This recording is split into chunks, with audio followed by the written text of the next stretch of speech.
Tema de hoje: compromisso com Deus. É preciso ter compromisso com Deus? É possível viver em compromisso com Deus? Quero falar sobre esse assunto, aliás, até continuar falando sobre esse assunto, sobre a Páscoa que a gente passou. Porque Páscoa, na mente das pessoas, é só aquele domingo, ou então sexta, sábado e domingo, ou então quinta, sexta, sábado e domingo, e para alguns uma chamada Semana Santa, aí acabou, está tudo certo, vive a vida. E se nós olharmos para a Bíblia, não é muito bem assim. Existem algumas coisas que nós precisamos entender e praticar, que estão descritas na palavra de Deus. O apóstolo Paulo nos ensinou que, por exemplo, no momento da ceia, tem que haver comunhão entre os irmãos. Ele disse: eu recebi do Senhor e entreguei a vocês, escrevo para vocês. E naquela noite em que Jesus foi traído, ele partiu o pão, tendo dado graças, disse: esse é o meu corpo que é dado em favor de vocês, façam isso em memória de mim. Depois ele pega o cálice e diz: esse é o cálice da aliança, em algumas versões a nova aliança que eu tenho com vocês. Jesus instituiu naquele momento de Páscoa a ceia do Senhor. Como vimos aqui semana passada, retrasada, havia já uma aliança. Mas Deus, na sua infinita misericórdia, para acabar com aquele comércio, aquele negócio de sacrifícios que havia, Deus enviou o seu Filho. Jesus veio e ele firmou uma nova aliança entre o homem e Deus, a saber, quando ele foi crucificado lá na cruz do Calvário. Antes de ser crucificado, nos seus ensinos, seus discípulos, ele falou algo que é muito importante. Acompanhe aqui no telão Mateus 16, 24. Jesus disse aos seus discípulos: se alguém quiser acompanhar-me, negue-se a si mesmo, tome a sua cruz e siga-me. Ou seja, existem alguns passos aqui. Primeiro, você quer mesmo ter um compromisso com Deus? Você quer assumir um compromisso com Deus? Jesus falando comigo. Então, se você quer um compromisso, se você quiser vir após mim, se você quiser me seguir, você precisa tomar duas decisões. Você precisa negar-se a si mesmo e você precisa tomar a sua cruz. Negar-se a si mesmo é abrir mão de algumas coisas ou de várias questões que nós vivemos nos dias de hoje. Tomar a sua cruz, ou seja, cruz, quando você vê cruz, você lembra de sacrifício. Você lembra de dificuldade, de luta. Então, toma a tua cruz, ou seja, toma a tua vida, toma o teu momento, as dificuldades, os problemas que você está passando. Isso não pode te limitar de você me seguir, já que você agora tem um compromisso comigo, você tem um compromisso com Deus. Mas parece que os cristãos de hoje não entenderam muito bem essa questão. O que é ter compromisso com Deus? E nós vamos nos aprofundar um pouco nesse assunto hoje. E o meu desejo, a minha oração, desde começo de abril, era que Deus trouxesse, abrisse a mente, trouxesse luz à mente dos irmãos, das pessoas que acompanham, para a gente entender o que é realmente ter um compromisso com Deus, o que significa mesmo a Páscoa, por que Jesus morreu, enfim. A gente está numa sequência de textos. Eu quero ler hoje com você que trouxe a sua Bíblia, o livro de Mateus, no capítulo 27. No momento que Jesus foi preso, foi julgado, subjugado, bateram nele, cuspiram nele, colocaram-lhe uma coroa de espinhos, obrigaram-lhe a carregar uma cruz pesada. Ele já estava totalmente debilitado e ainda assim ele carregou boa parte. Chegando naquele lugar, bateram pregos na sua mão, nas suas mãos, na verdade, nos seus pés, ergueram a ele e deixaram expostos ali. Era um jeito que os romanos tinham de antigamente mostrar para todo mundo: se você errar, se você fizer alguma coisa aí que matar alguém, se você, enfim, cometeu algum erro, se você for julgado, você vai ser exposto para todo mundo ver. E todo mundo que passava olhava para aquilo e ficava assustado, quando não com muito medo. Jesus estava já erguido. Mateus 27, versículo 45 diz: e houve trevas sobre a terra, do meio-dia às 3 horas da tarde. Jesus bradou em alta voz: Eloi, Eloi, lama sabachthani, que significa: meu Deus, por que me abandonaste? 47, quando alguns dos que estavam ali ouviram isso, disseram: ele está chamando Elias.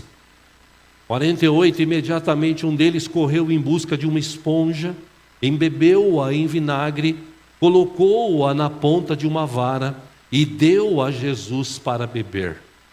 Versículo 49, mas os outros disseram: deixem-no, vejamos se Elias vem salvá-lo. Versículo 50, depois de ter bradado novamente em alta voz, Jesus entregou o seu espírito. 51, naquele momento o véu do santuário rasgou-se em duas partes, de alto a baixo. A terra tremeu e as rochas se partiram. 52, os sepulcros se abriram e os corpos de muitos santos que tinham morrido foram ressuscitados. 53, e saindo dos sepulcros, depois da ressurreição de Jesus, entraram na cidade santa e apareceram a muitos.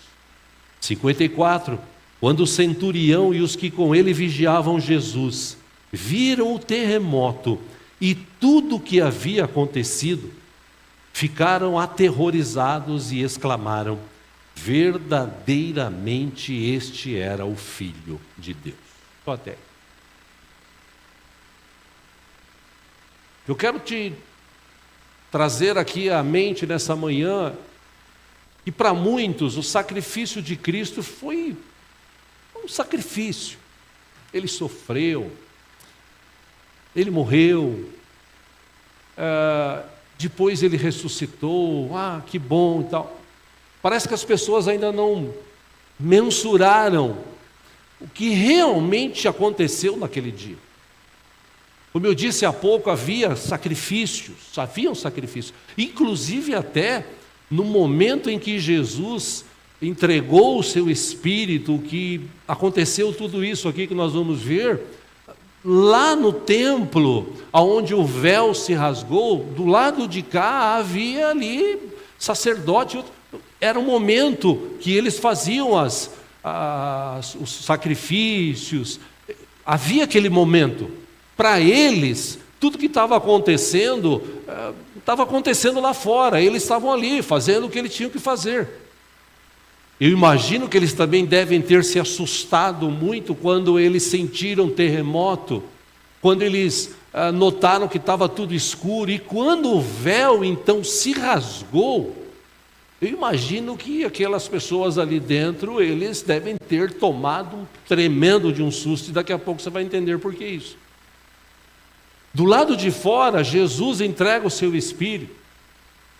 É interessante que foi um fato, um acontecimento atípico ao que se acontecia na época. Você tem uma ideia? Mateus 27, 46, só para repetir aqui, como a gente viu, por volta das 3 horas, ele bradou em alta voz e disse: Eloi, Eloi, lama sabachthani, que significa: meu Deus, por que me abandonaste? Se você olhar o versículo 45 de Mateus 27, diz que houve trevas sobre a terra do meio-dia às 3 da tarde. Para o povo daquela época, o sol, que naquele lugar praticamente brilha todos os dias, o sol era previsível para eles. Alguns até, segundo os historiadores, tinham uma capacidade de, olhando para o sol e sentindo o calor, de dizer mais ou menos que horário do dia era. Então, eles tinham o hábito, era assim, o sol apareceu, o sol de tarde foi embora. Era previsível para eles. Imagina essas pessoas, quando Jesus foi crucificado, ali observando, uns, né, tirando um barato, falando mal dele, escarnecendo, julgando, outros chorando, e as pessoas que estavam ali, porque a cidade de Jerusalém, nessa época de Páscoa, ela tinha 4 vezes mais, às vezes 5 vezes mais, pessoas que vinham de todos os lugares para comemorar a Páscoa dos judeus.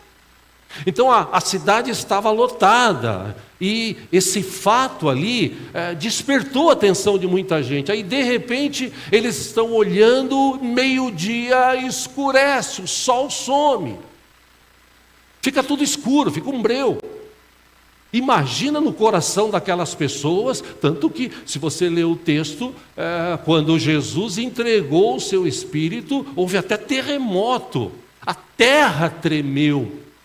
Estava escuro, a terra tremeu, pedras se desfizeram, estouraram, quebraram. Imagina um medo, os soldados que estavam ali, a gente acabou de ler, quando eles viram aquilo, eles ficaram aterrorizados. E um deles disse, verdadeiramente esse é o Filho de Deus, porque o que está acontecendo não é normal.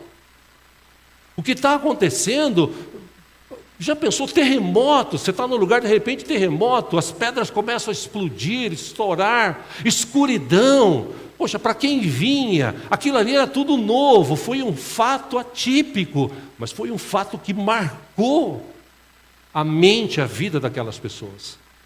E quando Jesus, ele bradou, entregou, né, o seu Espírito, a gente leu no livro de Mateus, acompanha aqui no telão, em João capítulo 19, João dá uma explicação melhor.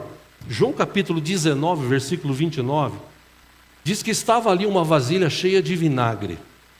Então embeberam uma esponja nela, colocaram a esponja na ponta de um caniço de sopo e a ergueram até os lábios de Jesus. Versículo 30, tendo-o provado, Jesus disse, está consumado. Aquele momento que ele entregou o Espírito, ele usou essa palavra, está consumado. Com isso, curvou a cabeça e entregou o Espírito. Não tenho tempo aqui para falar, mas é interessante que, se você voltar no Velho Testamento, a ordem de Deus para Moisés era pegar esse isopo, que era um tipo de planta, alguma coisa que eles pegaram para pegar o sangue e passar nos umbrais das suas portas, para que o anjo da morte não alcançasse. Aí vem alguém aqui, pega um caniço com um isopo na ponta e vai dar algo para Jesus. Jesus não quis, Jesus declara, está consumado. Essa expressão está consumado, no grego é telelestai. E é interessante que, buscando explicação para essa expressão, telelestai, era uma palavra que se escrevia quando alguém tinha uma dívida com os romanos, e era naquela época alguns escritos. Essa pessoa, ela ia quitar a dívida. O soldado ou o cobrador de impostos olhava, ticava e ele escrevia telelestai, ou seja, sua dívida está paga. O escravo, quando ele recebia liberdade do seu patrão, ou ele conseguia até comprar sua liberdade, era escrito no seu papel telelestai. Telelestai, segundo o dicionário, quer dizer: está feito, está perdoado, está acabado, está cumprido, está pago, está consumado. Aí essa palavra grega indica, quando Jesus disse está consumado, entrega o seu espírito. Meus irmãos, para pensar nisso. Mateus 27, acompanha aqui 50. Depois de ele ter bradado novamente em alta voz, Jesus entregou o seu espírito. 51, naquele momento, o véu do santuário rasgou-se em duas partes, de alto a baixo. A terra tremeu e as rochas se partiram. Ou seja, foi algo assim maravilhoso, para outros espantoso. Aquele momento que Jesus diz assim, olhando para o Pai, primeiro ele diz, meu Deus, por que me abandonaste? Mas ali sofrendo toda aquela amargura, ele diz assim, está consumado. Quando Jesus diz assim, Pai, está feito, está pago, o texto diz que o véu do templo se rasgou de cima para baixo. É como se Deus agora, Ele olha para mim e para você, e não tem mais aquela separação, Ele rasga de cima para baixo, dizendo, agora eu estou aqui, pelo novo e vivo caminho que o meu Filho abriu para vocês terem comunhão comigo. Meu irmão, eu falei aqui semana passada, não tive tempo, o véu, quando você lê essa expressão, o véu do templo se rasgou, o véu do templo se rasgou. Ele tinha de altura, medidas exatas agora, 18 metros. Ele tinha de largura 9 metros. A espessura dele era estimada, cerca de uma mão cheia, de 8 a 10 centímetros. A espessura dele. O material era feito de linho fino retorcido, de fios de azul, púrpura, escarlate, e tinham até querubins bordados. Isso significava esse véu, Deus está lá dentro, nós estamos aqui do lado de fora. O sacerdote, um deles, totalmente purificado, só podia entrar ali uma vez por ano, segundo consta nos escritos. Segundo consta da história, e às vezes até alguns que entravam e morriam lá dentro, porque Deus é santo, a santidade de Deus é tremenda, Deus é santo. Mas Deus, Ele viu a necessidade minha e tua, então Ele se revela, Jesus entrega a sua vida e diz, está consumado, telelestai, está pago, está resolvido, precisava de um sacrifício, está aqui, eu entreguei, pronto, está tudo pago. Aí Deus abre, rasga o véu e fala assim, ótimo, agora está aí demonstrado para vocês o amor que eu tenho pela sua vida, Deus me ama, Deus te ama, é por isso que a gente está aqui nessa manhã, aleluia. O Flávio Joséfo, que era um historiador depois de Cristo, do século I, ele escreveu que este véu, chamado véu do templo, tem até um desenho que mostra que eles amarravam uma junta de bois de um lado e de outro, e como se eles fossem puxar. Se amarrasse uma junta de bois de um lado e do outro, dois de um lado e do outro, e dessem em ordem deles, eles não conseguiam rasgar, de tão espesso que era, de tão como ele foi tecido, como ele foi feito, de tão forte que era, 18 de altura, 9 de largura, ou seja, só Deus tinha poder para pegar e rasgar mesmo. E eu imagino os caras lá dentro fazendo aquelas suas oferendas, tal, sacrifício, de repente o negócio rasga, abre. Eu imagino que deve ter saído aquela glória de Deus, aquele poder de Deus, que eles devem ter ficado ali assombrados, assustados. Se o povo lá fora estava assim, imagina quem estava ali dentro. Imagina o impacto que isso causou na vida daquelas pessoas. Aí Jesus, ele declara isso, Deus rasga de cima para baixo.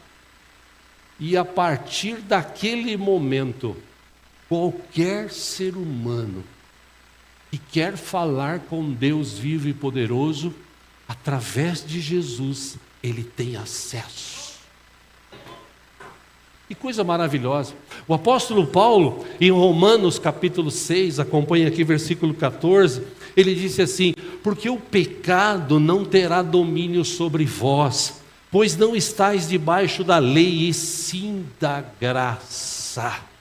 Havia uma aliança, havia as leis que tinham que ser cumpridas. Aí Deus vem através de Cristo, Cristo reduz todos aqueles mandamentos, os 10 ou os 360 e poucos que tinham, que muitos só falavam dos 10, pega esses 10, transforma em 2, diz assim: a partir de agora, ame o Senhor teu Deus com toda a tua alma, com todo o teu entendimento, com todo o teu coração, e ao próximo como a ti mesmo. Ou seja, viva uma nova vida agora. Agora você tem compromisso comigo, você não tem mais compromisso com o mundo, agora é comigo. Eu vou cuidar de você, eu já abri a porta aqui, vou brincar aqui como o Silvio Santos, só abriu a porta da esperança. Agora você pode falar com Deus a qualquer momento, porque Jesus, ele disse: está consumado, está pago, ele pagou o preço por mim e por você. É por isso que a gente está aqui, eu repito. Ou seja, a gente deixa de ser servo do pecado, pecado que leva à morte, pecado que destrói. A gente deixa de ser escravo do pecado para viver a liberdade que Jesus Cristo trouxe para nós na cruz do Calvário. O escritor de Hebreus, em Hebreus capítulo 4, versículo 13, olha que interessante. Alguns atribuem até essa escrita ao apóstolo Paulo. Ele diz: nada em toda a criação está oculto aos olhos de Deus. Tudo está descoberto e exposto diante dos olhos daquele a quem havemos de prestar contas. Portanto, visto que temos um grande sumo sacerdote que adentrou aos céus, Jesus, aleluia, o Filho de Deus, que morreu, mas ressuscitou, voltou, sentou à direita do Pai e vai voltar para buscar a sua igreja lavada e remida pelo seu sangue. Visto que a gente tem esse grande sumo sacerdote agora, que abriu, aquele novo e vivo caminho, ele diz: apeguemo-nos com toda a firmeza à fé que professamos. Apeguemo-nos com toda a firmeza na fé que professamos. Antes da gente completar o texto, que fé que você professa? Você já parou para pensar nisso? Que fé? Se alguém chegar em você e falar assim: escuta, que fé que você professa? Ah, eu sou crente. Tá, crente até o diabo é, ele crê em Deus e tem medo. O que você professa? O que você acredita? Não, eu creio que Jesus veio em carne. Eu creio que ele viveu aqui, eu creio que ele não pecou, eu creio que ele morreu na cruz por mim, eu creio que ele ressuscitou, eu creio que agora ele está nos céus, mas ele é tão grande e poderoso que ele está comigo aqui, e eu creio que ele vai voltar. Por isso eu não desisto. Eu creio, essa é a fé que eu professo. Então, uma vez que você diz isso, ele diz, versículo 15: pois não temos um sumo sacerdote que não possa compadecer-se das nossas fraquezas. Ou seja, Jesus também foi tentado, Jesus passou por tudo que um ser humano normal passaria. Se teve sede, chorou, deu risada, suou, dormiu, descansou. Ele está dizendo aqui, a gente não tem um sumo sacerdote que não possa se compadecer das nossas fraquezas, mas sim alguém que, como nós, passou por todo tipo de tentação, porém sem pecado. Aí ele afirma, 16, assim sendo, aproximemo-nos do trono da graça com toda a confiança, a fim de recebermos misericórdia e encontrarmos graça que nos ajude no momento da necessidade. O que ele está dizendo aqui? Eu não preciso mais ter medo. Agora eu posso entrar na presença do céu, de Deus através de Jesus. Os meus pecados, quando eu recebi Jesus, foram perdoados. Então, agora eu vou viver uma nova vida. Agora eu vou assumir um compromisso com Deus, de viver uma vida diferente da que eu vivia. Porque talvez esse seja o maior problema que os crentes de hoje não entendem. que assumiram um compromisso. Ninguém é obrigado. Ou algum dia alguém chegou em você e falou assim: se você não aceitar Cristo, você vai morrer, vai para os quintos dos infernos. Aí diz: ai meu Deus, eu quero aceitar Jesus. Aí ele aceita Jesus, aí é batizado, aí passa um tempo, ele fica: eu vou para lá, ai meu Deus, mas eu queria tanto, olha, vai para o inferno, hein? Ai meu Deus. Tem muita gente assim que tem medo de ir para o inferno, mas ele não tem uma fé, ele não professa uma fé convicta num Deus vivo. Quando você entende o que está escrito aqui, agora eu posso entrar na presença de Deus, agora eu tenho acesso ao Deus vivo e poderoso, agora eu sei que pela fé Jesus está aqui, Jesus está comigo, como a gente viu semana passada. Jesus falou: bem-aventurado aqueles que não me viram, mas creram. Eu não vi Jesus ainda em forma corpórea, mas eu sei que Ele está aqui em todos os cultos. Eu saio daqui, Ele me acompanha. Eu estou em casa dormindo, o anjo do Senhor me guarda. Eu sei em quem tenho crido, eu sei que Ele é poderoso, eu sei que Ele vive para sempre. Ele é Deus, aleluia. Ou seja, quando eu tenho esse acesso, e esse acesso não foi um negócio assim: Jesus veio, morreu na cruz, aí Ele ressuscitou, agora, não, irmãos, foi um negócio difícil, sofrido, um negócio que Ele pagou um preço caro com a sua própria vida. Ele sofreu, Ele foi açoitado, Ele foi julgado sumariamente, Ele foi crucificado. E nesse momento de sofrimento, do meio-dia às 3 da tarde, trevas, sofrendo, exposto. Imagina as pessoas que vinham de outras cidades, né? Como eu disse aqui semana passada, havia uma escrita dos romanos, que quando a pessoa ela cometia o erro, ela era crucificada, e em cima ela colocado na plaquinha: ladrão, assassino, estuprador. Era colocado. Por que ele estava sendo crucificado? Só que em Jesus estava escrito: Jesus, Rei dos Judeus. E aí passavam as pessoas que vinham de outros lugares, elas devem ter visto aquilo: aquele ali é assassino, aquele é ladrão, esse é Rei dos Judeus. Por que será que fizeram isso com Ele? Por que será que o crucificaram? Porque precisava acontecer isso para eu e você hoje estarmos aqui. E naquele momento que Ele entregou o seu Espírito, houve um terremoto, pedras explodiram, corpos nos cemitérios ali foram abertos, eles ficaram ali aguardando. Ou seja, houve algo assim sobrenatural, sensacional. Não foi só assim: Jesus morreu, não, foi algo sofrido, foi algo difícil. Durante 2 dias e pouco, os discípulos ficaram com dúvidas no seu coração. Pedro até tinha desistido, voltou a pescar. Na cabeça daquelas pessoas, tipo: Jesus morreu, acabou. Não, gente, depois de tudo que vocês viram, Ele disse que ressuscitaria. Ele ressuscitou, Ele está vivo. Ele abriu um novo e vivo caminho para mim e para você. Poxa, será que é difícil de entender isso? Mas eu vou ter que virar crente. Não, irmão, você não precisa virar crente. Você precisa ter entendimento e viver uma nova vida em Cristo Jesus. E é interessante que dia desses, faz 1 mês e pouco, eu encontrei um irmão que está afastado, né, da igreja. Eu cumprimentei e tal, e disse para ele: e aí, você não vai mais na igreja? Cadê aquele compromisso com Deus? E é interessante que toda vez que eu falo, ele sabe como é, né, pastor? Aí eu falei para ele, cara, você no ano passado sofreu um acidente e quase morreu. Você passou dias na UTI do hospital. A igreja orou por você. Era para você ter morrido, mas Deus teve misericórdia e livrou você da morte, cara. Deus te deu uma outra chance. Para quê? para você voltar a viver o que você está vivendo. Eu falei para ele, o que precisa acontecer na tua vida hoje para você despertar?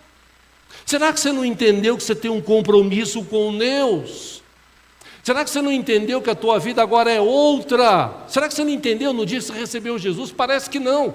Como a maioria das pessoas, na Páscoa, elas ficam emocionadas. Ai, Jesus morreu, ai, mas Ele ressuscitou, aleluia. Acabou na segunda-feira, não está nem aí mais para Jesus. E como eu disse aqui semana passada, a Páscoa é um negócio que nós devíamos comemorar todo domingo, todo dia da nossa vida. Igual o nascimento de Cristo, Ele nasceu para trazer vida, para mudar a história da humanidade. Ele mudou a minha história e creio que mudou a tua. A gente devia comemorar o Natal e a Páscoa todo dia, porque Jesus nasceu, Ele morreu, mas Ele ressuscitou. No outro dia Ele nasceu, Ele morreu, mas Ele ressuscitou. É por isso que eu tenho um compromisso com Ele, porque Ele deu a vida por mim, era para eu estar lá. E é incrível, irmãos, como as palavras de Jesus ainda ecoam pelos séculos. Acompanhe aqui no telão, vou citar um texto aqui de Mateus 24, versículo 6. Jesus disse para os seus discípulos: vocês ouvirão falar de guerras, rumores de guerras, mas não tenham medo. Vocês estão ouvindo falar de guerras? Rumores de guerras? Ah, mas guerra sempre houve, né? Mas nem tanto como estão acontecendo hoje. E o que a gente mais ouve falar é a trégua agora do Irã com os Estados Unidos. Mas lá na África, na Somália, existem guerras civis, várias delas lá. Várias pessoas estão sendo mortas. Existem guerras em outros países do mundo, Rússia contra a Ucrânia. Você ouve falar de guerra, você ouve falar de rumor de guerras. Jesus disse, mas não tenham medo. É necessário que tais coisas aconteçam, mas ainda não é o fim. Jesus ainda disse, nação se levantará contra nação e reino contra reino. Haverá fomes e terremotos em vários lugares. Pausa aqui, conversava com uma pessoa que na sexta estava colocando um corrimão aqui na rampa de acesso ao estacionamento. E ele dizia, você viu lá o que aconteceu lá no Nordeste? Tem um lugar lá e os caras não têm comida. Não tem comida, não chove lá faz anos, pelo menos 4 anos. Eu falei, não, eu não vi. Pois é, tem lá um lugar, está passando dificuldade. A dificuldade é tanta que parece que os que morrem estão pegando pedaços dos que morrem para comer, porque não tem o que comer. Isso acontece já em outros países. Você fala, não, eu não me conformo com isso está acontecendo. Mas Jesus disse que haveria fomes, que haveria terremotos. Hoje, segundo os pesquisadores, estatística, pesquisa sobre isso se você quiser, fala assim, terremoto sempre houve no mundo, nunca como acontece nesse tempo. As estatísticas mostram que quadriplicou, quintuplicou o número de terremotos, pequenos terremotos, pelo mundo afora. Aí Jesus diz, tudo isso será o início das dores. Então eles os entregarão para serem perseguidos, condenados à morte. E vocês serão odiados por todas as nações por minha causa. Eu quero fazer uma comparação aqui, não vou dizer que é isso que está acontecendo agora, quem sou eu, né? Mas você que acompanha a internet, você deve ter ouvido aí um cidadão de uma TV aí no interior, num outro estado, falar que a Bíblia é que a vida cristã que é tudo idiota, quem lê Bíblia e tal. Vocês devem ter ouvido falar, tanto que ontem eu vi um vídeo dele, ele pediu demissão da emissora onde ele trabalhava. Ou seja, daqui para frente você vai ver isso, vão começar a falar mal, vão começar a perseguir, até porque os escândalos que tem das igrejas por aí, Deus me livre e guarde. Tem uns camaradas aí, quando estiver diante de Deus, não quero nem estar perto. Porque trocam, né, a essência do Evangelho por dinheiro, enfim, Deus é que vai julgar. Mas a gente tem que ficar firme, porque daqui para frente vão falar mal de mim e de você. Vão criticar, vão pegar no pé. Aí Jesus disse, versículo 10, naquele tempo muitos ficarão escandalizados, trairão e odiarão uns aos outros, Numerosos falsos profetas surgirão e enganarão a muitos. Meus irmãos, esse tema aqui, ou esse texto aqui, numerosos falsos profetas surgirão e enganarão a muitos. Eu não vou falar aqui porque eu não quero dar spoiler para o cara, né? Mas tem um canal no YouTube que o cara mostra o que acontece nas igrejas por aí afora. E se você assistir, eu dou risada para não chorar. Às vezes eu tenho vontade de chorar. De como tem gente falsa se passando por pastor, pastora, bispo, apóstolo, profeta. Então, meu Deus do céu, que tem de profeta, um inclusive profetando contra o outro, né? Esses dias eu vi um vídeo, faz um tempinho, de uma mulher numa igreja dizendo: eu te repreendo, porque você tem o espírito de Satã na tua vida. Aí a outra falou: eu não, eu é que te repreendo.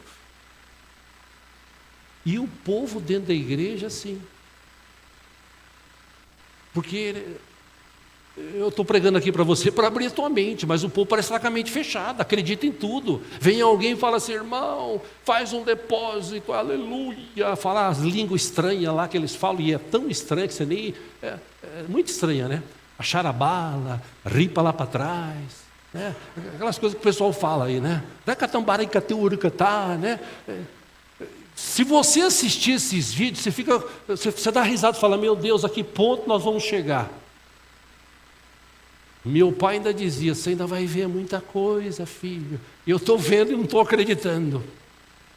O que estão fazendo por aí dentro de igreja, de salão pequeno, enganando o povo, mentindo. E o povo lá, o povo pula, o povo dança. Olha, é uma coisa assim que você fala: meu Deus do céu. Eu acredito em línguas estranhas. Eu falo com o Espírito Santo em línguas estranhas, tá? E eu sei que tem gente aqui que fala. É totalmente diferente. Não é um negócio que você fala a hora que você quer. Não, é que a pessoa, para se mostrar espiritual, ela quer falar em línguas. Porque quem olha fala: esse irmão, essa irmã, ele fala em línguas, olha como é que ele fala. Esse é espiritual, cuidado. E está cheio de enganadores. E Jesus falou que iam surgir falsos profetas que enganarão a muitos. Versículo 12: devido ao aumento da maldade, o amor de muitos esfriará. Mas, e é aqui que eu quero parar, aquele que perseverar até o fim será salvo. Meu irmão, eu não sei para você, mas para mim, a morte de Jesus Cristo, a ressurreição de Jesus Cristo, marcou a minha vida de tal forma, de tal maneira, e hoje já não sou eu mais quem vivo, hoje é Cristo que vive em mim e através de mim. Eu posso dizer isso humildemente diante de vocês e de Deus: eu tenho compromisso com Deus. Eu fui chamado para pregar a sua palavra, por isso que eu prego a palavra. Eu entendi o que Jesus falou, aquele texto do começo: se alguém quiser acompanhar-me, negue-se a si mesmo, tome a sua cruz e siga-me. Irmão, se você está aqui hoje, eu e você temos um chamado de Deus. Tem discípulos de Jesus aqui hoje? Temos um chamado de Deus. Nós não somos mais do mundo, nós vivemos no mundo, mas nós não somos mais do mundo. Meu irmão, minha irmã, no dia que você e eu recebemos Jesus, a Bíblia diz, Jesus falou sobre isso, o livro de Lucas registra isso. Dois textos, Lucas 15, 7, Jesus disse: eu lhes digo que da mesma forma haverá mais alegria no céu por um pecador que se arrepende do que por 99 justos que não precisam arrepender-se. Ou seja, há alegria no céu. Outro texto, mesmo Lucas 15, 10, eu lhes digo que da mesma forma há alegria na presença dos anjos de Deus por um pecador que se arrepende. Eu fico imaginando a cena, você sabe que às vezes eu viajo, né? Eu fico imaginando a cena, por exemplo, domingo passado, 5 pessoas receberam a Cristo aqui, né? Eu imagino quando está aqui orando, você recebe Jesus, os anjos estão lá. Glória! E aí, mais 2, mais 3, mais 5, é isso aí! Bendito seja o nosso Deus, que tem misericórdia de salvar, aleluia! Meu irmão, eu fico imaginando, algo aconteceu naquele dia especial, naquela Páscoa marcou a vida de todos os judeus, de todas as pessoas daquela época e do mundo. Naquele dia houve milagres, maravilhas, naquele dia houve terremotos, pedras foram quebradas. Naquele dia o véu do templo se rasgou, a gente passou Páscoa, passagem, a gente passou da escravidão do pecado para a liberdade em Cristo Jesus. A gente passou das trevas para a sua maravilhosa luz. No dia que você recebeu Jesus, meu irmão, houve festa nos céus. Você saiu da escravidão do pecado para viver a liberdade em Cristo. Você vivia em trevas, mas agora Deus abriu a sua mente, clareou a sua mente com a luz de Cristo. Você e eu recebemos uma nova vida. Por isso está escrito em João 3,16, Deus amou o mundo quer dizer gente, Deus amou eu e você, de tal maneira que deu o seu Filho unigênito, para aquele ou para todo que nele crer não pereça, mas tenha a vida eterna. Ele venceu a morte, Ele venceu o pecado, Ele nos deu a vitória na cruz do Calvário, aleluia. Ele está vivo, Ele vive para sempre. Ele prometeu, eu estou com vocês todos os dias. Aleluia, é o nosso Deus. Aleluia. Aleluia. Aleluia. Para encerrar aqui, a Bíblia diz que Ele se fez pecado por nós. 2 Coríntios 5:21 diz que Deus tornou pecado por nós aquele que não tinha pecado. Para quê? Para que nele nos tornássemos justiça de Deus. Ou seja, Ele não tinha pecados, mas Ele carregou sobre as suas costas o pecado de toda a humanidade. Ele sofreu amargamente.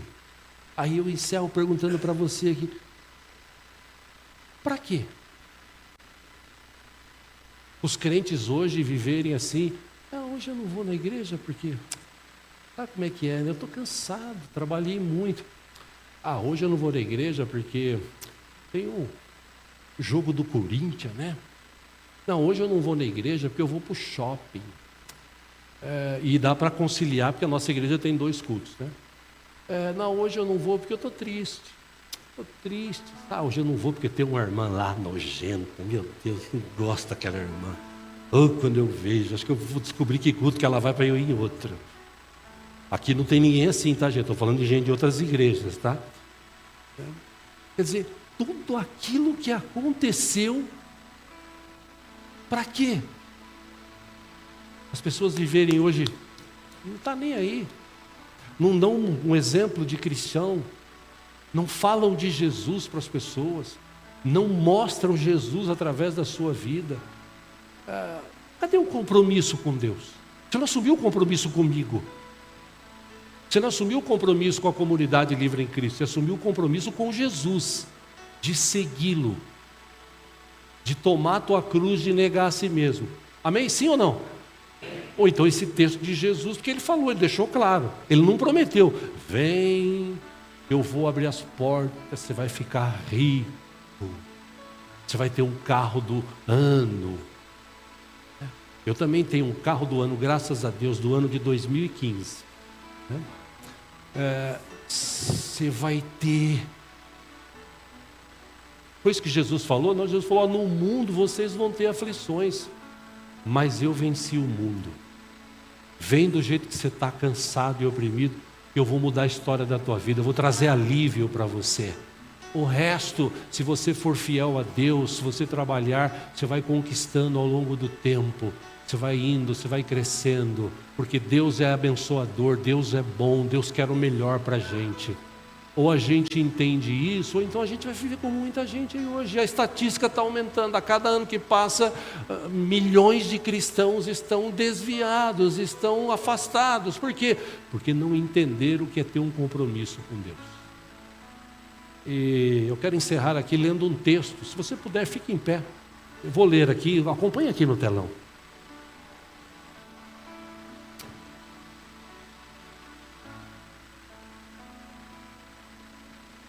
Livro de Amós, lá no Velho Testamento, tem uma escrita.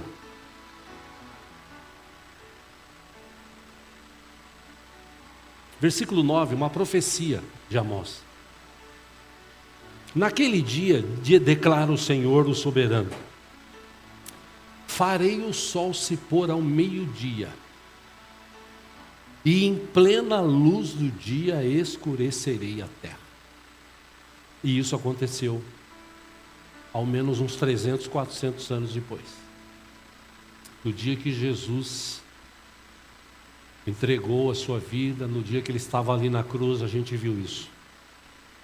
Versículo 10, Deus disse através do profeta: transformarei as suas festas em velório e todos os seus cânticos em lamentação. Farei que todos vocês vistam roupas de luto e rapem a cabeça. Farei daquele dia um dia de luto por um filho único, e o fim dele como um dia de amargura. Versículo 11, estão chegando os dias, declara o Senhor, o soberano, em que enviarei fome a toda esta terra. Presta atenção nisso, por favor.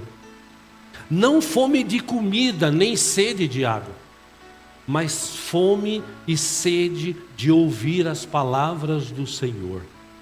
Versículo 12, os homens vaguearão de um mar a outro, do norte ao oriente, buscando a palavra do Senhor, mas não a encontrarão. 13 e último, naquele dia, as jovens belas e os rapazes fortes desmaiarão de sede. Ou seja, tem vontade de conhecer Deus. E irmão, irmã, vai chegar um dia que aqueles que estão em Cristo, firmes, nós que temos um compromisso, a gente não vai estar mais nessa terra. Amém? Crê nisso? Está dentro dessa? As pessoas vão ficar mais desesperadas ainda. Alguns, segundo o texto bíblicos, vão bater palmas, vão ficar felizes, porque graças a Deus essa raça de crente foi embora. Graças a Deus. Mas tem gente que vai ficar preocupada, assustada, porque ouviu a vida toda: você precisa de Jesus, você precisa entregar a tua vida para Jesus, você precisa assumir um compromisso com Deus, você precisa ter uma nova vida em Cristo Jesus. As pessoas precisam saber que Jesus está na tua vida. E infelizmente muitos desses naquele dia vão chorar, tristes. Talvez até pessoas que nós nos relacionamos porque nós deixamos de falar para eles que Jesus existe, que Ele está vivo, que Ele mora no meu coração, que Ele morreu, mas ressuscitou, que a Páscoa antigamente era comemorada de uma forma e hoje é comemorada de outra forma. Como diz o texto da Bíblia: ensina teu filho. Ah, mas eu vou dar um ovinho de chocolate para ele, porque ao coelhinho da Páscoa, que trazes para mim um ovo, 2 ovos. Olha como me marca na cabeça. Eu era faz tempo já, né? Eu era, né? Gravou isso na mente. Nada contra, você pode dar um ovo de chocolate para o teu filho. Não é ovo de Páscoa. Páscoa quer dizer passagem. Você pode até dar um ovo de chocolate para o teu filho, mas explica para ele: filho, isso aqui não tem nada a ver com Páscoa, tá? Pode se esbaldar, se mata de comer chocolate aí.